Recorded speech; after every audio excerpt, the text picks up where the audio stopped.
subscribe.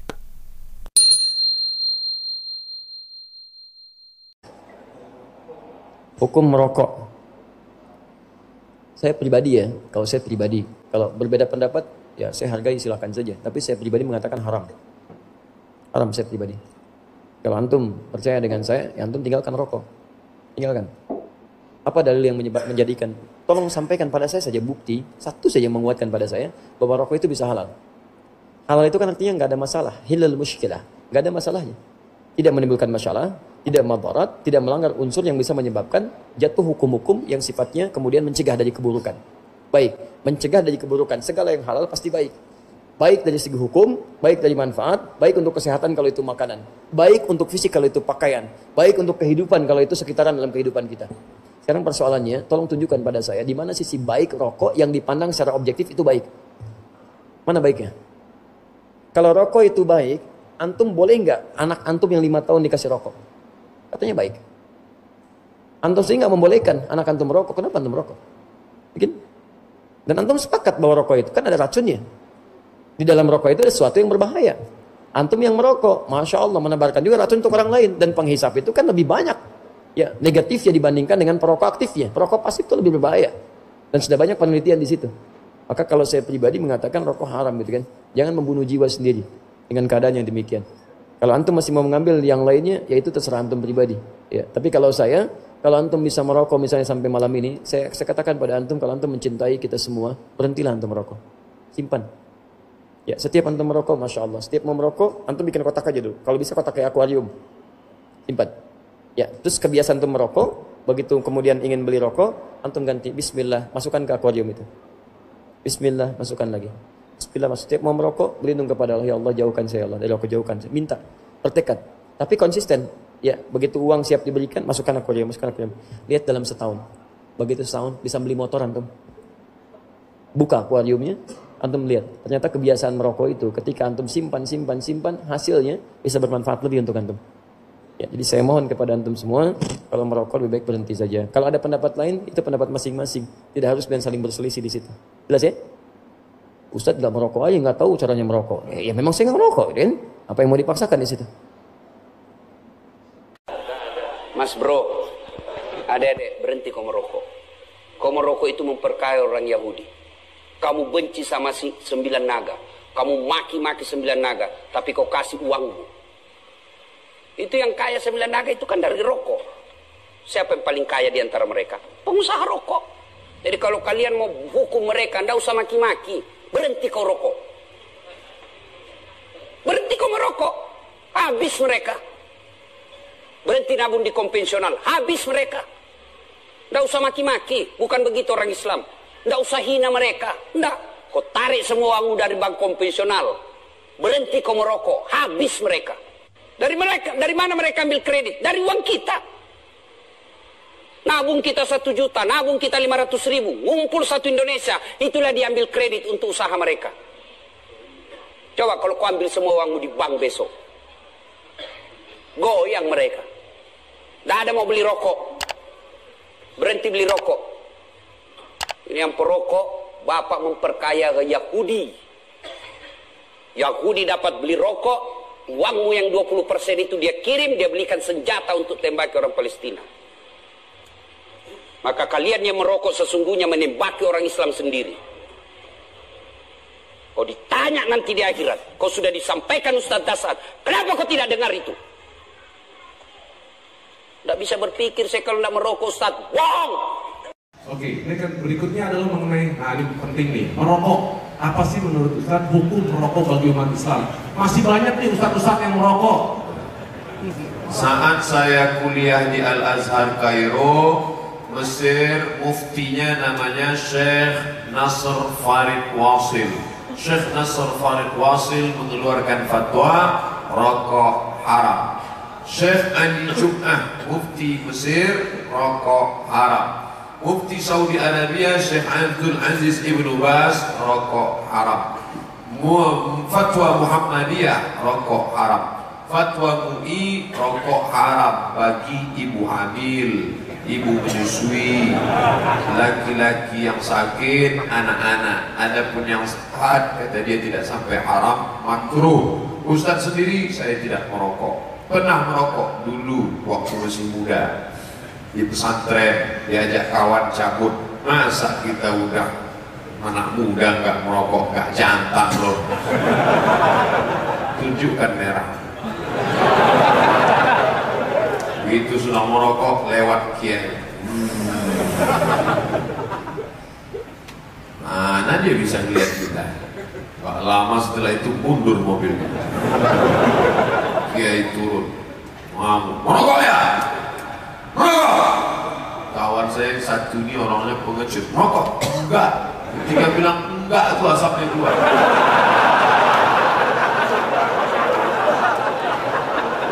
Kami pulang ke asrama, di situ saya bernazar, ya Allah, ini nanti habis maghrib pasti akan dipanggil ini nama-nama yang merokok. Hukuman zaman itu kalau merokok, tapak tangan dipukul pakai batang sapu rotan dan kemudian digundul. Ya Allah, sholat hajat 2 rakaat, nanti kalau tolonglah lupa, buat kiai ini lupa. Kalau dia lupa, aku akan baca Yasin 3 kali dan aku berhenti merokok. Ketika habis sholat maghrib, nama-nama yang melanggar disiplin hari ini betul makbul doa. Ya, hari itu saya tak merokok sampai hari ini.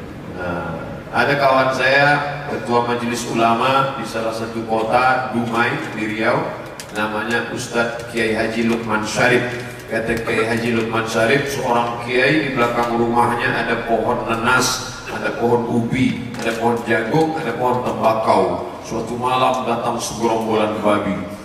Besok pagi kiai buka pintu, dia lihat jagungnya habis, ubinya habis, tembakau tidak. Ubi habis, jagung habis, buah-buahan habis dimakan babi. Hanya tembakau yang tidak disentuh babi. Ternyata dalam dunia babi pun tembakau haram.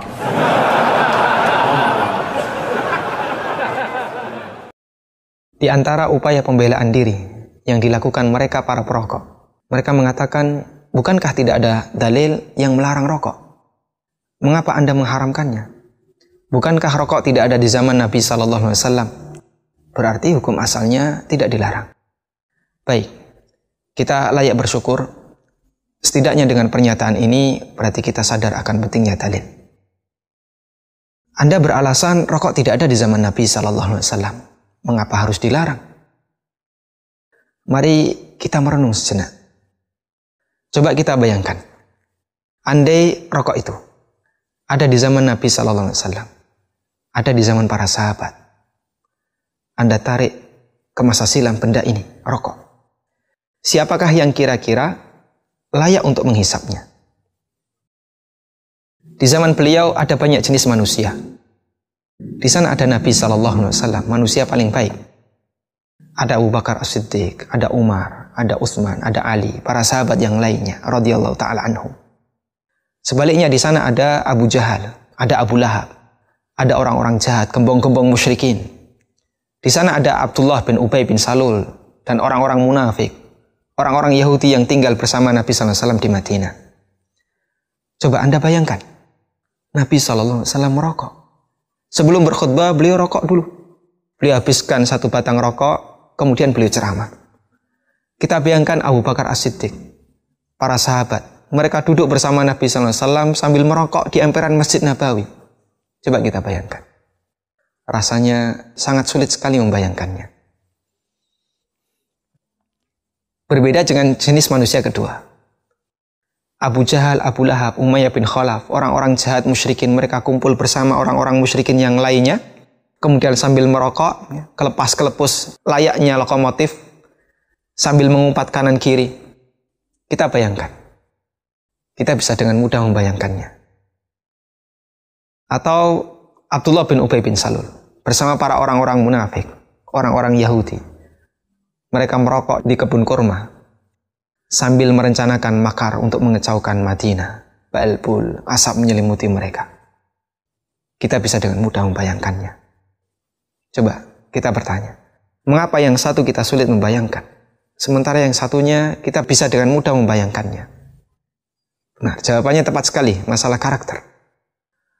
Karakter rokok yang sedemikian rupa tidak akan pernah sinkron dengan karakter orang-orang saleh. Sebaliknya, karakter rokok ini akan sangat serasi ketika Anda sematkan di bibir orang-orang kafir atau orang munafik. Rasulullah sallallahu alaihi wasallam bersabda, "Mathalul mu'min mathalun nahlah, la ta'kulu illa tayyiban, wa la tada'u illa tayyiban." Orang mukmin itu ibarat lebah. Lebah itu tidak makan kecuali yang baik, juga tidak membuang sesuatu juga kecuali yang baik. Maka karakter rokok sangat tidak cocok jika kemudian ada di tangan orang-orang saleh semacam Nabi SAW dan para sahabat, tapi akan sangat serasi ketika benda ini dipegang oleh orang-orang kafir dan orang-orang munafik. يا قلب ماذا دهاك وهاج فيك بكاك وبت في سوء حال وليس ترجو فكاك قد قيدتك ذنوب وأتعبتك عراك يا قلب قد كان يوما كلام رب ضياك وكنت تهفو لأخرى وجنة في سماك وكوثر سلسبيل به ستروي ظماك وغمسة في نعيم بها ستنسى شقاك يا قلب ماذا دهاك. Ustaz minta nasihat buat orang yang pecandu rokok. Dulu kan tulisannya sudah ada, rokok membunuhmu itu dari dulu ada. Tapi karena perokok buta huruf, akhirnya sama pemerintah dirubah, dikasih gambar. Gambar yang menakutkan. Tapi ternyata juga buta warna, buta gambar. Perokok itu iya sampai sekarang. Padahal pemerintah itu sudah hampir mengharamkan rokok. Pemerintah Indonesia itu hampir mengharamkan rokok. Dari mana? Tulisannya rokok membunuhmu. Apa hukum membunuh? Boleh pemerintah, bolehkah orang bunuh diri di negeri kita? Tidak boleh. Tapi merokok masih diperbolehkan. Padahal rokok membunuhmu. Maka buat para perokok jangan bunuh diri. Wala taqtulu anfusakum. Kalian jangan membunuh diri kalian sendiri. Barakallahu fikum. Coba saudara ngitung ya.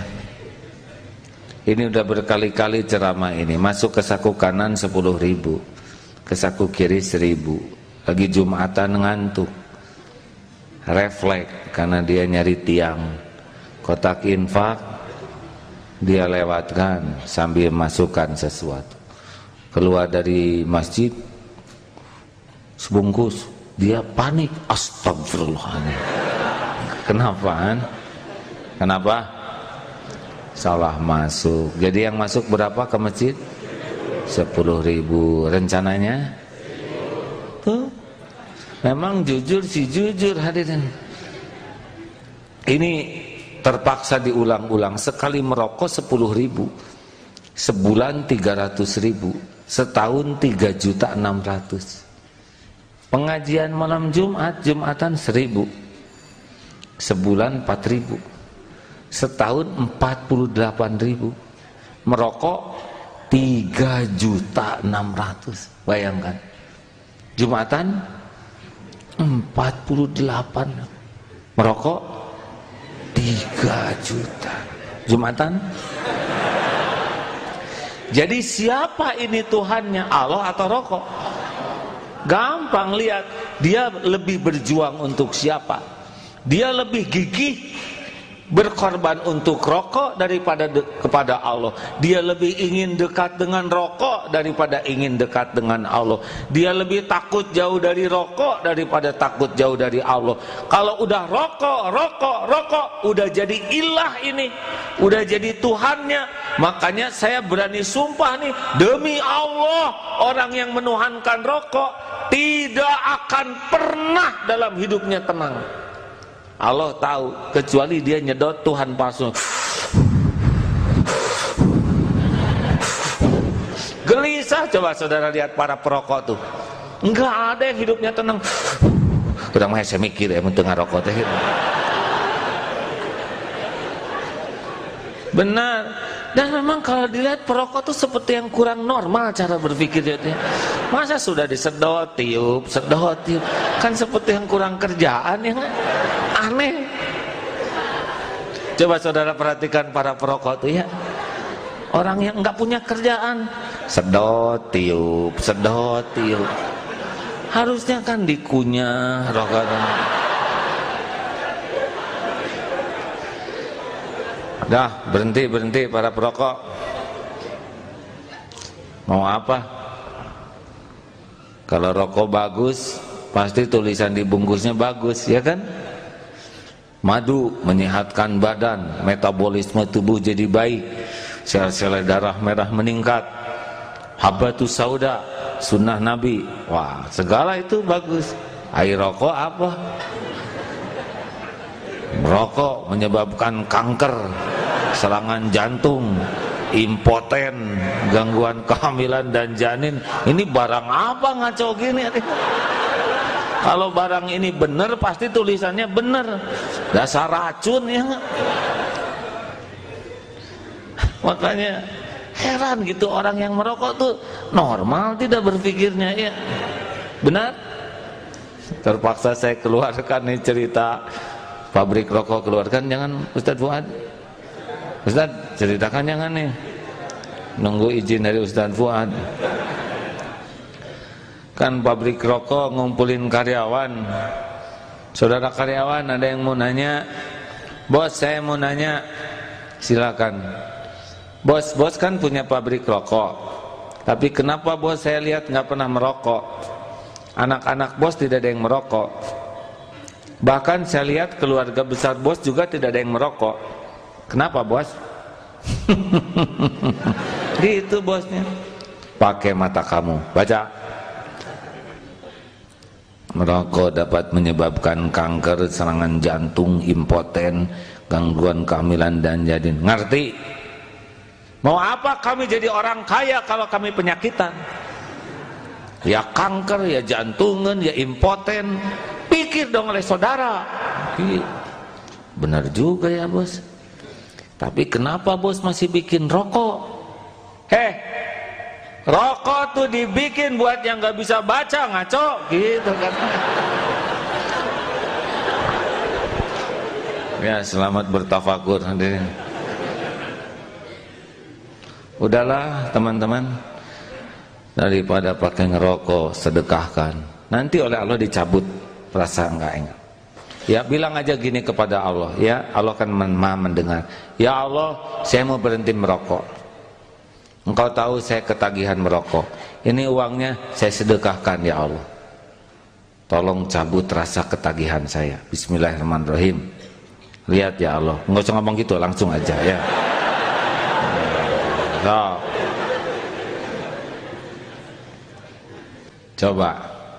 Allah melihat tidak? Jawab, Allah lihat tidak? Gampang bagi Allah menghilangkan rasa. Mungkin sehari dua hari ya itu tebusan dosa lah. Selama ini menyekutukan Allah dengan rokok. Pahit dikit, aduh, tapi ya Allah tolong kuatkan. Keluarkan lagi uang. Nih ya Allah. Udah gak apa-apa. Pengalaman teman-teman yang berhenti merokok cepat sekali dengan sedekah.